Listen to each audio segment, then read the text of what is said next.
on a une tête de robinet là, qui fuit sans arrêt. Alors première étape, on essaye de resserrer hein, forcément, mais ça continue à couler. On est à fond. Donc ce qu'on fait, c'est qu'on coupe l'eau. Ça coule plus. On dévisse la tête de robinet.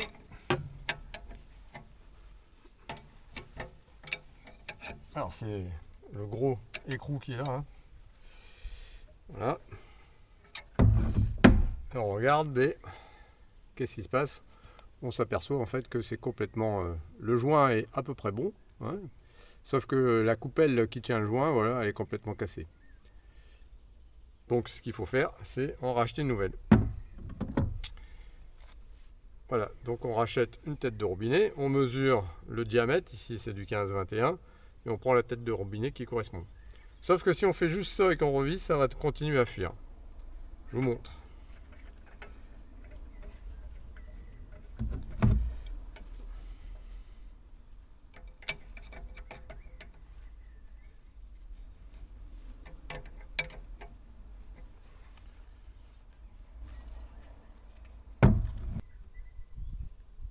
Vous voyez, ça goûte un peu. Mais pourquoi? Parce qu'en fait, en changeant la tête de robinet, il faut également nettoyer le siège. Alors pour ça, on utilise un petit outil comme ça, qui est vendu dans tous les magasins de bricolage, qui permet de nettoyer le siège pour que le joint soit bien en contact avec le joint. On met l'outil. Voilà. En fait, on pousse de façon à ce que les petites rainures ici, c'est une sorte de petite lime, hein, viennent nettoyer le siège. En fait, voilà. Ouais.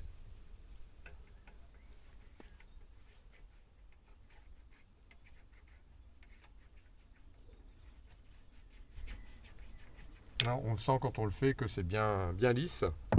Donc là, on peut remonter notre tête. Bien sûr, faut pas écraser le joint.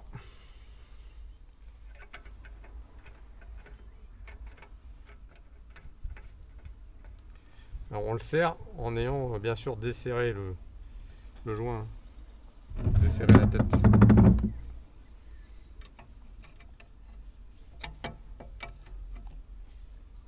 Voilà. Et ensuite, on peut le fermer. Voilà. Donc ne pas oublier, une tête de robinet ça vaut 4,99 €, allez 5 €. Un petit coup de nettoyage du siège et vous avez un robinet qui repart à neuf. C'était Coach 59.